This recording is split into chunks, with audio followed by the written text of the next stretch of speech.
উপকরণগুলো শুকনো খোলায় নেড়ে নিয়ে শিলে গুঁড়ো করে নেবেন বা মিক্সি ইউজ করবেন। এর মধ্যে জিরে থাকবে, গোটা জিরে, গোটা ধনিয়া, পাঁচফোড়ন, শুকনো লঙ্কা এবং কালো সর্ষে।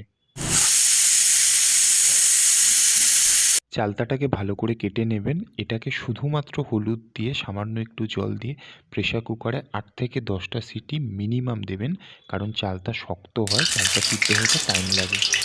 এবার কড়াতে বেশ খানিকটা সর্ষের তেল দিয়ে তাতে দুটো শুকনো লঙ্কা ফোড়ন হিসাবে দেবেন এবং আগে থেকে বেশ কিছুটা সর্ষেকে আধগুঁড়ো করে রেখে দেবেন, সেই সর্ষের পেস্টটা এতে দিয়ে দেবেন এবং তাতে চালতা সিদ্ধটা দিয়ে দেবেন।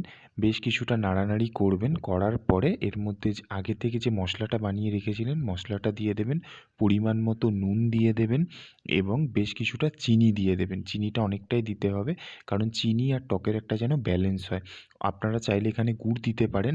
আমার বেসিক্যালি গুড়ের আচার ভালো লাগে না, সেই জন্য আমি চিনি দিয়ে বানিয়েছি। আর এর মধ্যে না একটু লেবুর রস দিয়ে দেবেন, তাহলে এটা অনেক দিন পর্যন্ত থেকে যাবে।